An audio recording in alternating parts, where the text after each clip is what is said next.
Hi everybody, it's B again, coming with you with some more life hacks. So I've been kind of going back and forth on like, okay, should I do something fun again like hair, or should I do something like that's really concrete for life? And I think I'm gonna keep going like back and forth between. And so today I decided, let's do some like real concrete life hacks. So today I'm gonna talk about our favorite word, communication. So this is really important to me because a lot of people come to me, talking about like situations, relationships, friendships, family things.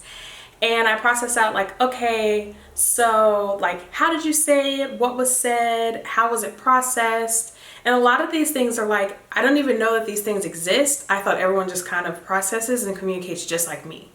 And so I think a lot of us feel like that. We're taught that there's a certain way to process or think or communicate. And we think that's like the standard for everyone, when in reality, we are all very diverse in how we process, how we learn, and how we communicate.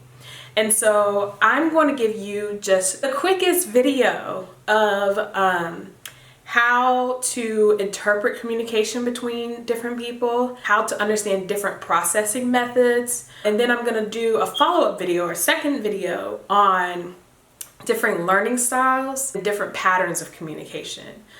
So all of this together, again, it's a quick overview. So if you want to get more in depth with it, I actually talk about it a lot in my coaching sessions. So if you're interested in being coached on this, email me at apriln@rawhoneywc.org and I can coach you through this. So I want to talk about first what communication is. A lot of times we think communication is talking. Communication is communication. Communication is not necessarily talking.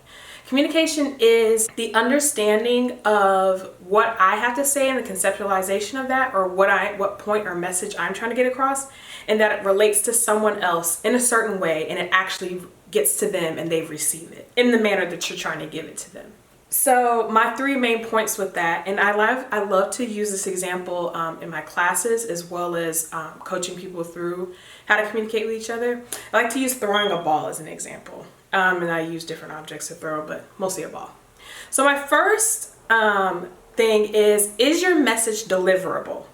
So does it have all the context that it needs? Do you have background information?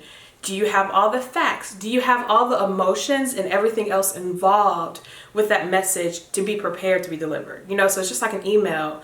You can't say, hey, I hope you're feeling well. Okay, bye. And then get upset that they don't know where to show up or what you're even talking about. And so making sure that you have an entire deliverable message. So let's use it in context with this ball, right?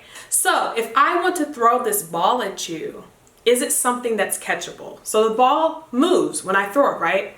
But say if I was trying to throw a feather at you and you're 6 feet away because we're practicing social distancing, will you be able to reach it?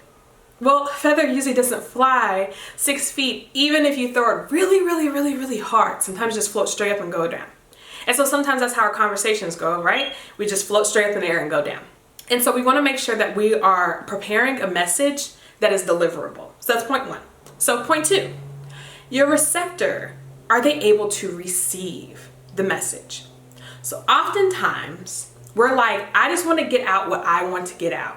And then the person never received it. And so we get really upset at them, right? And we're like, why didn't you get this? I don't understand. What was the person ready to receive? So let's give an example with the ball again. How many people have gotten hit in the face with a ball? Definitely have, a lot of times, right? So a lot of times the reason we may get hit in the face with a ball is because our hands aren't up, because we didn't catch it correctly. We weren't taught how to catch it correctly. We weren't prepared. We were over here looking this way and someone threw a ball at us and said, hey, there's a ball coming, or didn't say anything at all. And so when we communicate, we have to make sure that the person's paying attention. We have to make sure that the person is able to receive. We have to make sure the person knows how to catch a ball. Some people don't know how to catch a ball. Some people don't know how to shape their hands correctly for the right type of ball, right? I can't have my hands out this wide to catch this ball. So we have to think about that. Is the receiver able to receive? Okay, so is the message deliverable, and can the receiver receive? The third point, and this is the one that's gonna make us feel weird, is the deliverer able to deliver? We oftentimes don't think about the responsibility on our end to make sure that the message is received properly. We said, I said what I said, right? These phrases that we say that mask our responsibility and our accountability towards communicating effectively. And we put it on the other person. And so sometimes we have to look at ourselves and say, did I use the right tone? Did I use the right communication style? And in the middle of these two videos, you'll start to unpack what these different styles are like. Did I do it when they're in a good headspace? Was I in a good headspace? So let's think about the ball situation again. If I'm throwing the ball 20 feet, but I just throw it like this, that's on me. They didn't receive it, not because they didn't try to receive it. They had their hands up and everything. They didn't receive it because I didn't throw hard enough. Or if their hands are right here and I throw the ball over here, I can't get upset that I didn't throw it where they are. And sometimes that's tough because we don't want to meet people where they are. We want to throw it how we want to throw it. We want to toss it what's comfortable for us. But if we truly want to effectively and productively communicate with others, we have to throw it where they are. We can't throw a hard ball if they're not able to catch a hard ball. Even if we want to come very harsh off to them, we have to be able to throw where they are. So that's a tough one because then we have to examine ourselves and we have to take some extra time and say, okay, this person may be different from how I throw it at this person. I may have to roll it to this person. I may have to upward toss it to this person because they're taller or shorter. But I have to adjust based on this person and I have to give them the dignity, the respect, and the time and energy to adjust to make sure that they adequately catch what message I'm trying to give them. That's communication.